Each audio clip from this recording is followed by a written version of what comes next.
Hello students, welcome to my channel.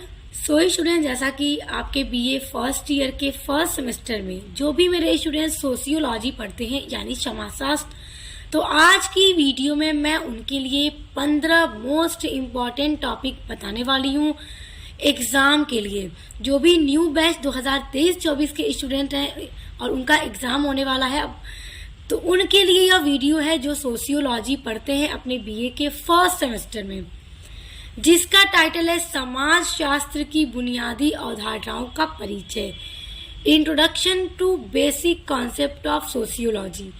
यहाँ से आपको मैं इम्पॉर्टेंट 15 टॉपिक बताऊंगी जहाँ से आपके एग्जाम में क्वेश्चन आएगा ही आएगा।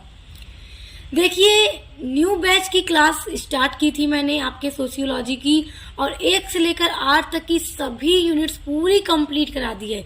कोई भी ऐसा टॉपिक आपके सिलेबस का नहीं बचा होगा जो मैंने ना कराया हो, सब कुछ पूरा नोट्स के साथ कंप्लीट करा दिया है। अब मैं आज की वीडियो में लेकर आई हूँ आपके पूरे सिलेबस का निचोड़ कि क्या चीज़ें इंपॉर्टेंट हैं और क्या आपके एग्जाम में 100% आएगी ही आएगी। क्योंकि बहुत सारे स्टूडेंट्स अभी ऐसे होंगे जिन्होंने एग्जाम की तैयारी नहीं की होगी, तो वो परेशान होते हैं कि हम क्या पढ़ें। मैम प्लीज़ बता दीजिए इंपॉर्टेंट क्वेश्चन जिसको हम पढ़ लें तो वही एग्जाम में आ जाए। तो आज की वीडियो उन सभी मेरे स्टूडेंट्स के लिए इम्पॉर्टेंट होगी, क्योंकि यहाँ से पढ़ा गया हर क्वेश्चन आपके पेपर में आएगा ही आएगा। तो चलिए शुरू करते हैं। पहला टॉपिक, समाज शास्त्र का अर्थ। समाज शास्त्र क्या है? लिख कर रख लीजिए कि समाज शास्त्र क्या है। ये आपके पेपर का पहला क्वेश्चन होगा कि समाज शास्त्र से आप क्या समझते हैं, या समाज शास्त्र को परिभाषित कीजिए। और समाज शास्त्र की प्रकृति यानी नेचर कैसा है समाज शास्त्र का, सभी चीजों को हमने पूरा डिटेल में पढ़ा हुआ है, सभी का नोट्स भी आपको मिलेगा। और देखिए, समाज शास्त्र विज्ञान के रूप में कैसा है। एक बात और आपको बता दूं कि जो 15 टॉपिक मैं आज की वीडियो में आपको बताऊंगी, अगर आपने उन 15 टॉपिक को अच्छे से तैयार कर लिया तो फिर आप ये मत सोचिएगा कि लॉन्ग क्वेश्चन को किस तरह तैयार करें, क्योंकि आप इनको तैयार करेंगे तो वेरी शॉर्ट एंड लॉन्ग तीनों सेक्शन आपका एकदम अच्छे से तैयार हो जाएगा, और लॉन्ग में भी आने वाले क्वेश्चन आप बहुत अच्छे से करके आएंगे एग्जाम में। देखिए, विज्ञान के रूप में समाजशास्त्र ये आपके लॉन्ग में पूछेगा। उसके अलावा समाजशास्त्र की जो विशेषता है उसको भी आप लोग तैयार कर लीजिएगा। दूसरा टॉपिक देखिए, समाजशास्त्र का अदर जो भी सोशल साइंस है उनके साथ क्या संबंध और क्या अंतर है, यहाँ से प्रश्न जरूर आता है। जैसा कि समाजशास्त्र क्या है आपने पढ़ा, और समाजशास्त्र का इतिहास के साथ क्या संबंध है। इतिहास भी एक सामाजिक विज्ञान है, तो उसका समाजशास्त्र के साथ जो संबंध है, इतिहास में हम किन चीजों का अध्ययन करते हैं, जो चीजें हो चुकी हैं, गुजर चुकी हैं, पास्ट का अध्ययन करते हैं। और समाजशास्त्र समाज के जितने भी संबंध है सभी के जालों का, मतलब समाज में जितने भी सामाजिक संबंध है उन सभी का अध्ययन समाज के द्वारा किया जाता है। जो भी लोगों का एक दूसरे का संबंध है, व्यवहार है, सारी चीजों का अध्ययन समाजशास्त्र में होता है। तो इसका इतिहास के साथ संबंध और अंतर तैयार कीजिएगा, मैंने करवा दिया है। और समाजशास्त्र का मनोविज्ञान के साथ क्या संबंध है, यानी कि साइकोलॉजी के साथ क्या संबंध है। साइकोलॉजी एक ऐसा विज्ञान है जिसमें मनुष्य का यानी कि मनुष्य का और उसके मन का, इन सब चीजों का अध्ययन किया जाता है। तो इन दोनों के साथ समाजशास्त्र का जो संबंध और जो अंतर है उसको जरूर तैयार कीजिएगा। एग्जाम में अक्सर ये आपके लघु या दीर्घ में पूछा जाता है। तीसरा टॉपिक है समाज का अर्थ और परिभाषा। समाज क्या है? अब देखिए, हम समाज शास्त्र पढ़ रहे हैं तो समाज क्या है? समाज शास्त्र तो हम जान रहे क्या है, क्योंकि हम समाज शास्त्र पढ़ रहे हैं। समाज क्या है? समाज जहाँ हम रहते हैं वो हमारा समाज है, और हर जगह का अलग अलग समाज होता है। समाज दुनिया में एक नहीं है, हर राज्य में, हर देश में हजारों समाज हैं, और हर समाज की रहन सहन, सभ्यता, संस्कृति अलग अलग है। तो समाज क्या है हमने इसको भी पढ़ा है, और समाज को लेकर के अलग अलग विद्वानों की जो अपनी अपनी परिभाषा है, अपने अपने विचार हैं, उनको भी हमने पढ़ा हुआ है।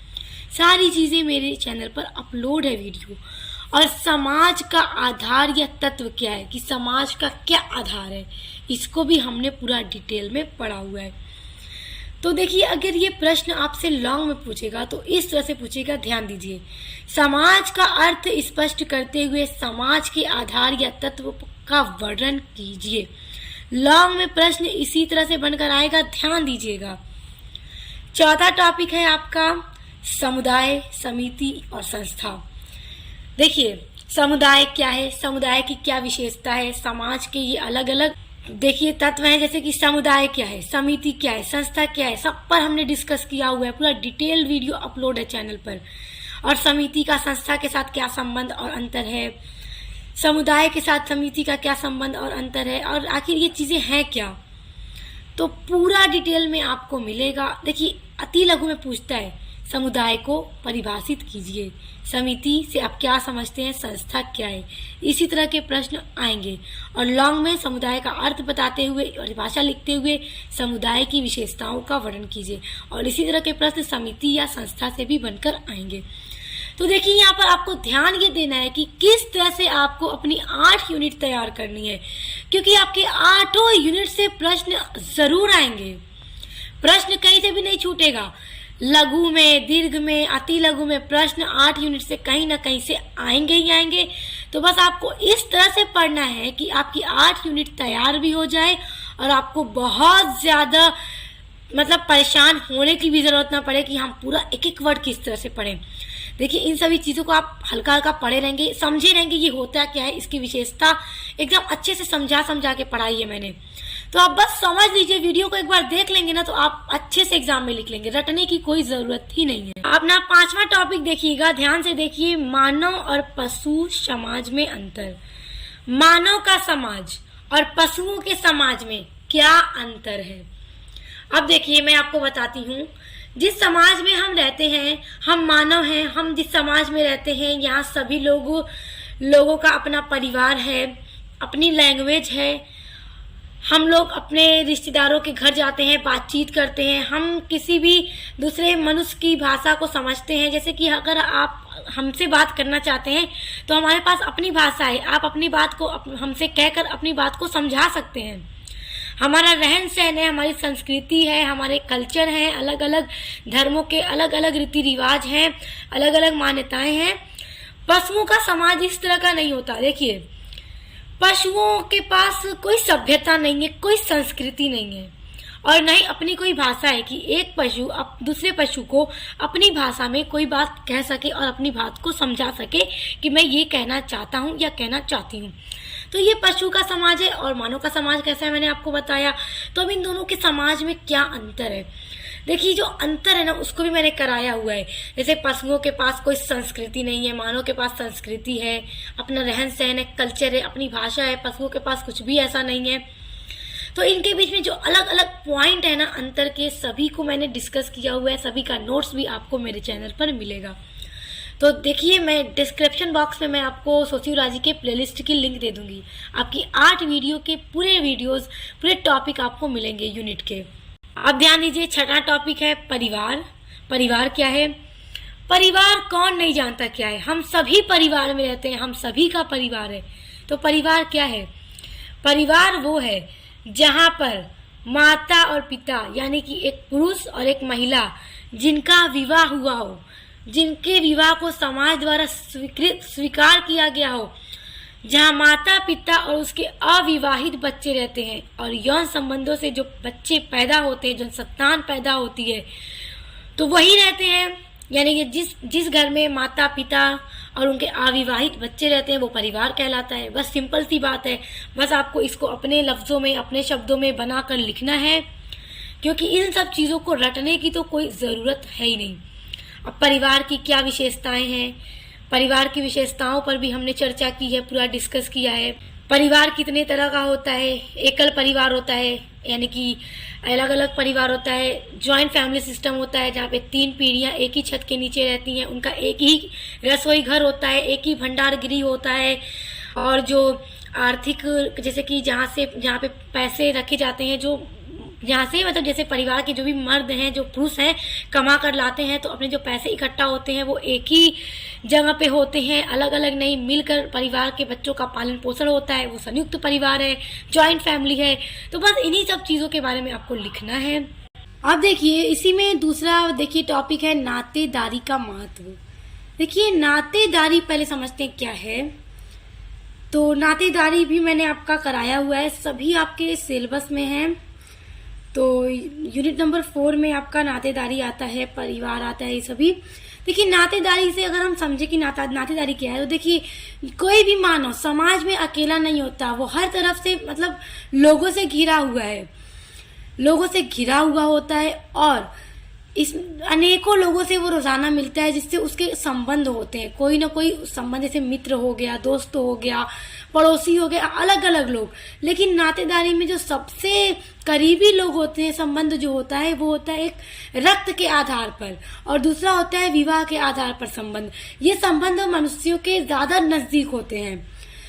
तो अगर हम समझें कि नातेदारी कितने तरह की होती है, तो 2 तरह की होती है। एक जन्म के आधार पर होती है, जन्म के आधार पर जैसे माता पिता, भाई बहन, ये सभी क्या है, जन्म के आधार पर उनका खून का रिश्ता है, रक्त का संबंध है। और दूसरा हो गया विवाहित संबंध। जैसे एक पुरुष और एक महिला की शादी होती है तो लड़की के ससुराल वाले से उसका जो भी रिश्ता बनता है, देवर देवरानी, जेठ जेठानी, सास ससुर, नंद नंदोई और बाकी जो भी लोग ससुराल के रिश्ते से उससे रिश्ता जुड़ता है, तो वो सब उसके विवाह से संबंधित रिश्तेदार हैं, विवाह के आधार पर उससे जुड़े हैं। और रही बात लड़का का रिश्ता, लड़की के घर वालों से इसी तरह से जुड़ता है, सास ससुर, साली साले होते हैं और बाकी जितने भी लोग होते हैं, तो वो सब विवाह के आधार पर जुड़ता है, शादी होने के बाद जुड़ता है। और रक्त वाला जो बचपन से भाई बहन माता पिता का रिश्ता होता है, खून का रिश्ता, तो वो नातेदारी का प्रकार होता है। और रही बात नातेदारी का महत्व क्या है, तो देखिए, तो इसका महत्व की अगर बात करें तो मनुष्य को मानसिक संतुष्टि मिलती है और इसके अलावा मानव शास्त्र के अध्ययन में भी उपयोगी होता है। और इसके प्रकार मैंने अभी आपको बता दिए, नातेदारी के प्रकार, एक विवाह के आधार पर और एक रक्त संबंधी नातेदारी। उसके बाद अगला है रिश्तेदारी क्या है। तो देखिए रिश्तेदारी क्या है, अब आप कंफ्यूज हो जाएंगे रिश्तेदारी क्या है। तो देखिए समझाने के लिए आपको मैं बता रही हूँ कि नातेदारी और रिश्तेदारी एक ही होता है। एग्जाम में अगर कहीं रिश्तेदारी दे दे, कहीं नातेदारी, तो कंफ्यूज मत होइएगा कि अरे हम तो नातेदारी पढ़ के आए थे, रिश्तेदारी आ गया। तो ध्यान दीजिएगा, इतनी चीजें कभी कभी हो जाती हैं मिस्टेक, तो ध्यान रहेगा आपको, तो आपसे गलती नहीं होगी। उसके बाद अगला टॉपिक है सामाजिक संरचना। समाज की जो संरचना है उसमें आपका सबसे महत्वपूर्ण टॉपिक है स्थिति और भूमिका। बेहद बहुत बहुत इम्पोर्टेंट, मोस्ट इम्पोर्टेंट कह लीजिए, यहाँ से प्रश्न आएगा ही आएगा। तो स्थिति और भूमिका ये क्या है, इसको आपने एकदम अच्छे से तैयार करना है। तो देखिए स्थिति को प्रस्थिति भी एग्जाम में दे सकता है, तो स्थिति या प्रस्थिति कंफ्यूज मत होइएगा। तो देखिए प्रस्थिति या स्थिति वो होता है, वो पद या सम्मान होता है जो किसी व्यक्ति को समाज के द्वारा दिया जाता है, तो वो समाज में उसकी स्थिति होती है। और भूमिका, अब उस पद पर होते हुए उसका क्या रोल है, क्या भूमिका है, वो होती है भूमिका। तो जो हमने ये आपकी जो यूनिट है सामाजिक संरचना, जिसमें स्थिति और भूमिका वाला टॉपिक है, मैंने बड़े अच्छे से नोट्स के साथ समझाया हुआ है एक एक चीजों को। तो जब आप वीडियो को देख लेंगे ना, तो फिर आपको बिल्कुल भी रटने की कोई जरूरत नहीं है, सुनकर ही आपको सारी चीजें याद हो जाएंगी। तो इसलिए प्लीज आप लोग सभी वीडियोस को देख लीजिएगा ताकि आप अपना एग्जाम अच्छे से दे सकें। उसके अलावा इसमें एक और टॉपिक है मानदंड। तो मानदंड जो है उसको भी तैयार कर लीजिएगा, इसको भी मैंने करवा दिया है। अब देखिए आपका 9वां टॉपिक है संस्कृति और सभ्यता में संबंध और अंतर। देखिए संस्कृति क्या है और सभ्यता क्या है, ये प्रत्येक समाज में होती है, बिना इनके कोई समाज हो ही नहीं सकता। तो इन दोनों के बीच में बहुत घनिष्ठ संबंध भी है और अंतर भी है, और हमने इन सभी को पूरा डिटेल में पढ़ा हुआ है। आपके सिलेबस में यूनिट नंबर 5 में इसके बारे में है संस्कृति और सभ्यता। देखिए, संस्कृति की बात करें तो संस्कृति वह जटिल संपूर्णता होती है जिसमें ज्ञान, विश्वास, कला, कानून, समाज की सभी प्रथाएं शामिल होती हैं। और सभ्यता वो होती है जैसे मानव अपने जीवन की दशाओं को नियंत्रित करने के लिए, अपनी आवश्यकताओं की पूर्ति करने के लिए जिन चीज़ों का विकास करता है, जिन चीज़ों का निर्माण करता है, आविष्कार करता है, तो वो उस समाज की सभ्यता होती है। तो बस ये दोनों चीज़ें सिंपल सी हैं, पढ़ेंगे आप समझ जाएंगे, और इनके बीच में जो संबंध और अंतर है आप इनको तैयार कीजिएगा, यहाँ से प्रश्न जरूर आएगा। और सभ्यता की जो विशेषताएं हैं उसको भी तैयार कर लीजिएगा। देखिए, सभ्यता की विशेषताएं एग्जाम में जरूर पूछेगा। उसके बाद देखिए 11वां टॉपिक है धर्म का अर्थ और आवश्यक तत्व। देखिए, धर्म क्या है? किसी अलौकिक शक्ति पर विश्वास करना। और धर्म के क्या क्या आवश्यक तत्व हैं, इन पर भी पूरी वीडियो मैंने अपलोड की हुई है, इसको भी तैयार कीजिएगा। प्रश्न जरूर आएगा कि धर्म से क्या समझते हैं, या धर्म को परिभाषित कीजिए और धर्म के आवश्यक तत्वों का वर्णन कीजिए। इस तरह से प्रश्न बनेंगे एग्जाम में। अब देखिए, अगला है संघर्ष का अर्थ, स्वरूप और उसकी प्रकृति।